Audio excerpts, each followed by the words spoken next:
के बाहर की चहल पहल के बीच कुणाल ने अनिका से पूछा, मैम आप अपना नाम तो बता दीजिए। ये सुनकर अनिका ने बिना किसी भी हाव भाव से धीरे से कहा, अनिका गुलेरिया। कुणाल ये सुनकर दंग रह गया। आप अनिका गुलेरिया को ही पिक करने आए हो ना?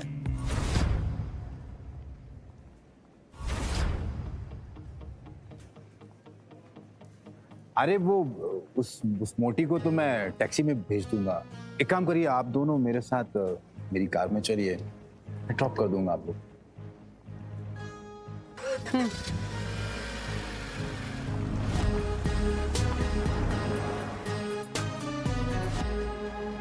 फटाफट इस टैक्सी के पीछे जाकर मैडम का पीछा कर, जाकर के देख मैडम किस होटल में रुकी। ध्यान रहे, हाँ? कोई भी तुझ पे शक ना करे। चल भाग, फटाफट भाग।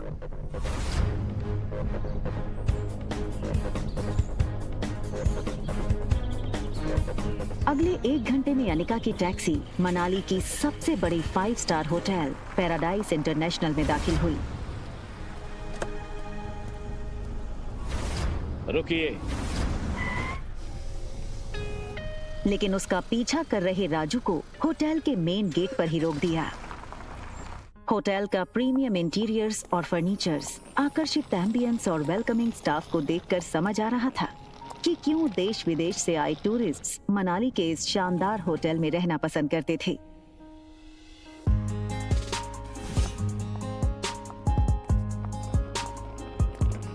इस फ्लोर पे 2 ही रूम्स हैं। जी मैम, इस टॉप फ्लोर पे सिर्फ 2 ही लग्जरी अपार्टमेंट्स हैं। एक आपका और दूसरा हमारे होटल के मालिक रोहित मारवा सर का है। प्रेसिडेंशियल स्वीट एक काफी लग्जूरियस अपार्टमेंट था। ये प्रेसिडेंशियल स्वीट हर कोई अफोर्ड नहीं कर सकता था, मगर world famous neuro surgeon doctor Amrita उर्फ अनिका को इससे क्या फर्क पड़ने वाला था। तुम चेंज करो, मैं आ रही।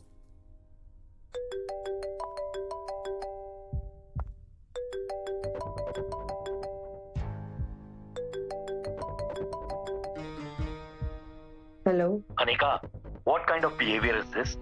कुणाल 2 घंटों से एयरपोर्ट पर तुम्हारा इंतजार करता रहा। तुम उसके साथ आई क्यों नहीं? कहाँ हो तुम? आ रही हूँ मैं। अनिका और उसके पिता गौतम के रिश्तों में दरार की वजह गौतम खुद था। 6 साल पहले गौतम ने अनिका से मुंह फेर लिया था और उसकी बेटी रिया को अपनाने से मना कर दिया था। इन 6 सालों में गौतम ने कभी भी अनिका को याद नहीं किया और आज उससे डिवोर्स पेपर साइन करने के लिए बार बार कॉल किए जा रहे हैं। लेकिन डिवोर्स पेपर के साथ साथ गौतम अनिका से कुछ और भी चाहता था। लेकिन क्या? तभी अनिका के फोन पर उसकी असिस्टेंट राजलक्ष्मी का फोन आया। हेलो मैडम, आशा करती हूँ आपकी फ्लाइट सेफ और कंफर्टेबल रही होगी और आपकी नींद भी पूरी हुई होगी। अब ये बताओ, एक्टिंग करने के लिए फोन किया या कोई नई बात बताने के लिए? अरे फिर से वो बिजनेस टाइकून रोहित मारवा का मेल आया था। वो अपनी दादी माँ का इलाज देश की सबसे बड़े न्यूरो सर्जन डॉक्टर अमृता यानी आपसे करवाना चाहता है। इस वक्त तो मनाली में ही है, आप भी मनाली में हैं, तो मैंने सोचा क्या मैं अपॉइंटमेंट फिक्स कर दूं? नहीं नहीं, बिल्कुल नहीं। ये बड़े लोग अपने बड़े बुजुर्गों की चिंता का सिर्फ ढोंग करते हैं। इनका असली मकसद ना कुछ और ही होता है। बड़े बुजुर्गों की प्रॉपर्टी, उनका बिजनेस और पता नहीं क्या क्या। हमें इनसे दूर ही रहना चाहिए। Okay, as you wish. वैसे एक बात बता दूं, मैंने सुना है कि रोहित मारवा की पर्सनालिटी काफी डैशिंग है। टॉल, डार्क, हैंडसम और इतनी कम उम्र में इतना बड़ा बिजनेस टाइकून। और अगर लाइफ में थोड़ा रोमांस आ ही जाता है तो इसमें क्या नुकसान है? रोहित का फोटो भेजो। अगर ऐसा ही है तो एक काम करो, तुम ही उसे डॉक्टर अमृता बनकर मिल लो। कि डॉक्टर अमृता के चेहरे को यहाँ कोई नहीं जानता। यहाँ मैं सिर्फ अनिका गुलेरिया हूँ। ठीक है, रोहित की फोटो भेजूंगी, एक बार देख लेना। अनिका हंसते हुए फोन काट देती है, लेकिन इसके पहले कि अनिका लिफ्ट के अंदर जा पाती, तभी अनिका को लगा जैसे मानो उसके पीछे कोई खड़ा हो। अनिका ने जैसे ही पीछे मुड़कर देखा तो वो हैरान हो गई। पीछे रिया खड़ी थी। उसका चेहरा कुछ उखड़ा हुआ था और वो बस अनिका को एकटक देखे जा रही थी। अनिका को लगा कि रिया नींद से अचानक उठकर उसने अनिका को पास नहीं देखा होगा, इसलिए ऐसे खड़ी हो गई होगी। मम्मा जल्दी वापस आ जाएगी और आते हुए ना आपकी फेवरेट चॉकलेट आइसक्रीम ले आएगी, ठीक है? आप जाओ कमरे में और आराम करो, ये अपनी फेवरेट वीडियो गेम खेल लो, ठीक है?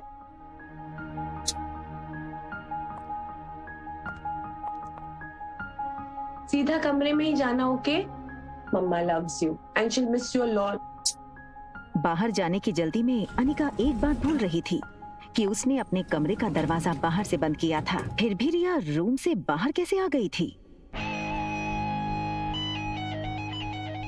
तभी एक टॉल और हैंडसम आदमी होटल के टॉप फ्लोर के कॉरिडोर में तेजी से चलता हुआ आता है। ये आदमी था मारवा इंडस्ट्रीज का सीईओ रोहित मारवा।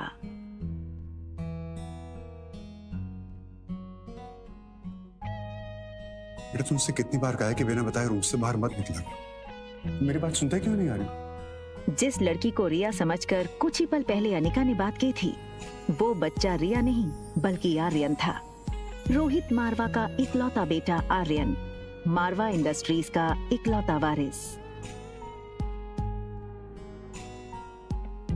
और इन सब में सबसे मजेदार बात ये थी कि रोहित का बेटा आर्यन और अनिका की बेटी रिया दोनों की शक्लें एक दूसरे से हूबहू मिलती जुलती थीं। और रिया अभी भी अनिका के कमरे में सो रही थी। तुम्हारा ध्यान कहाँ है आर्यन? मैं तुमसे बात कर रहा हूँ, चलो अंदर। मुझे चॉकलेट आइसक्रीम चाहिए।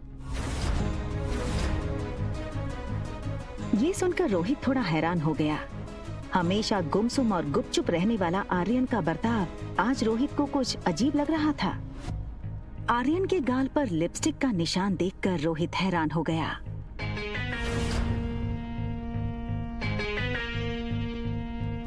रोहित ने तुरंत सिक्योरिटी चीफ को फोन करके उसके रूम के बाहर का सीसीटीवी फुटेज तुरंत मंगवाया।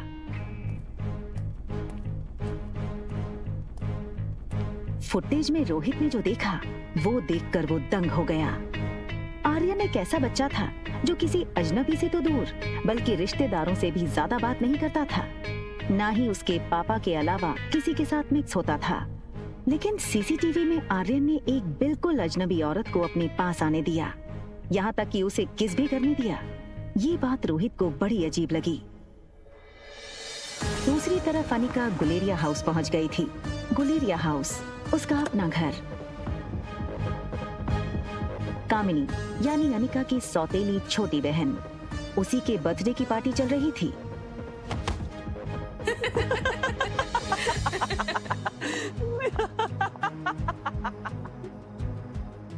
जैसे ही उस लड़की को अनिका ने देखा, उसे याद आया कि वो लड़की उसकी बुआ की बेटी प्रीति है। अगले साल मिस हिमाचल बनोगी और उसके बाद मिस इंडिया। क्या तुम अभी भी कहोगी कि तुम्हारी अनिका दीदी मुझसे ज्यादा खूबसूरत है? हाँ, अनिका दी सबसे ज्यादा सुंदर है। अच्छा, तो एक काम करते हैं, वोटिंग करते हैं। तो आप लोग वोट करोगे इस मोटी और मुझ में ज्यादा खूबसूरत कौन है, ठीक है? ये बात कहकर कामिनी ने अपने एक दोस्त से सिगरेट जलाने का लाइटर लिया और उससे अनिका की फोटो जला दी।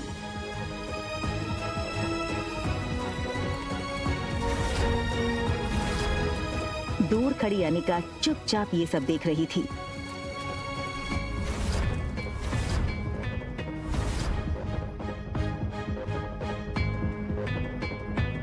सो गाइस, आप वोटिंग के साथ तैयार हैं? तो बताओ मुझे कितने वोट? कामिनी, कामिनी, कामिनी, कामिनी, कामिनी, कामिनी, कामिनी, कामिनी। बेचारी प्रीति, सारे वोट्स तो मुझे ही मिल गए और तुम हार गई। चलो कोई बात नहीं, अब हार ही गई हो तो इसकी सजा तो मिलनी होगी। तो तुम्हारी सजा ये है कि तुम्हारी इस खूबसूरत मोटी दीदी की फोटो तो मैंने इस जूस के ग्लास में डाल दी, तो बस तुम्हें अब इसे पीना है। चलो। दिल की अनिका को बचपन में छोटी बुआ से ही माँ का प्यार मिला था और प्रीति मानो अनिका की कजन नहीं बल्कि सगी छोटी बहन हो। अनिका दी, हाँ,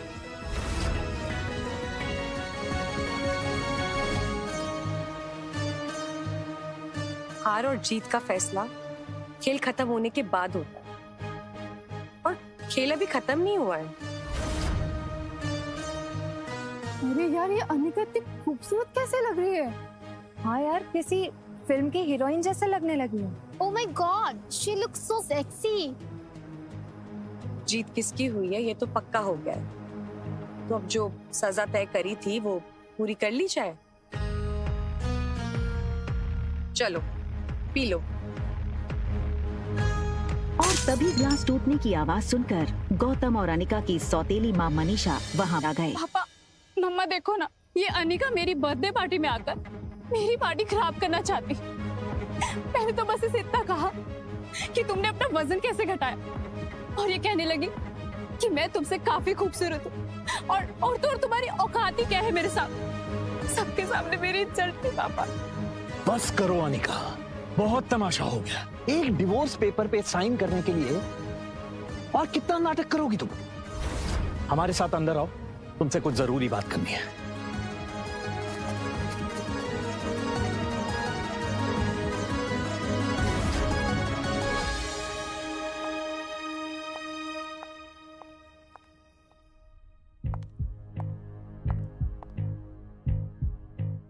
छह साल बाद अपनी बेटी से मिलने की कोई भी खुशी न जताते हुए वो सीधे मुद्दे की बात करना शुरू करते हैं। देखो अनिका, जो हो गया सो हो गया। हमें और परेशान करके तुम्हें क्या मिलेगा? तुम मेहरबानी करके इन 2 कागजात पर साइन कर दो। मैं तो सिर्फ डिवोर्स पेपर साइन करने आई थी, ये दूसरे पेपर्स? दरअसल तुमसे डिवोर्स लेने के बाद हम, यानी कि मैं और तुम्हारी नई माँ, ये चाहते हैं कि कुणाल और कामिनी की शादी हो जाए। कुणाल को भी इस शादी से कोई एतराज नहीं है और कामिनी तो पहले से ही कुणाल को चाहती थी। बस कुणाल के दादाजी की एक ही इच्छा है। दरअसल तुम्हारी माँ के गुजरने के बाद उसकी जो फार्मा कंपनी तुम्हारे नाम हो गई थी, वो कंपनी तुम अपनी छोटी बहन कामिनी को शादी में तोहफे में दे दो। मैंने सारे कागजात तैयार करवा दिए हैं, बस तुम इन पे सिग्नेचर कर दो।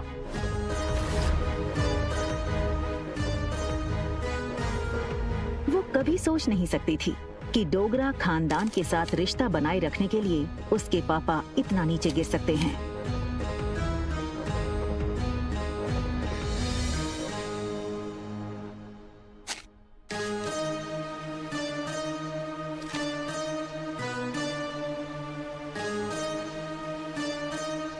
अपना कहलाने को इस दुनिया में इस कंपनी के अलावा मेरे पास कुछ नहीं है।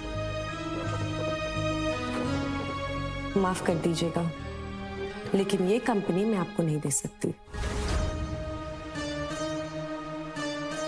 क्यों हमें बर्बाद करने पर तुली अनिका?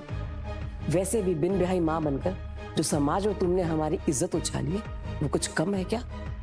जो अब अपनी बहन की जिंदगी बर्बाद करना चाहती हो तुम?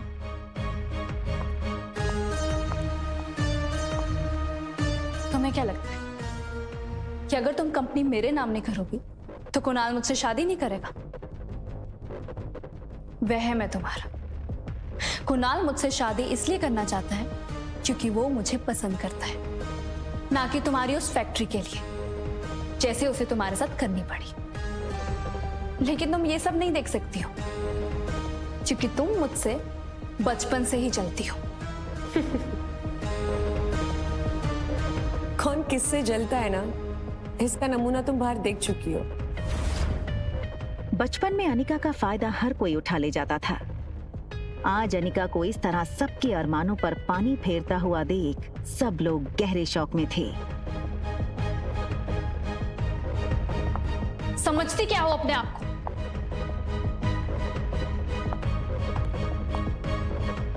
वजन घटाया है तो जुबान लड़ाना भी सीख गई हो क्या? चाहे कुछ भी कह लो, मैं कल भी तुमसे ज्यादा खूबसूरत थी और हमेशा तुमसे ज्यादा खूबसूरत रहूंगी। दिखने में भी आगे और पढ़ने में भी आगे। कुछ ही सालों में मैं डॉक्टर बन जाऊंगी। मुझ जैसी लड़की को छोड़कर कुणाल तुम्हारे पास कभी वापस आ ही नहीं सकता। ठीक है, फिर एक और शर्त लगा ले।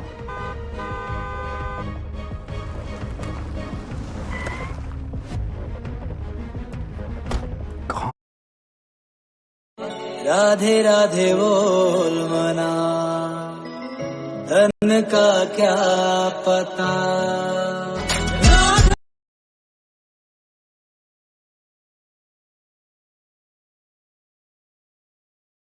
गई ये मोटी,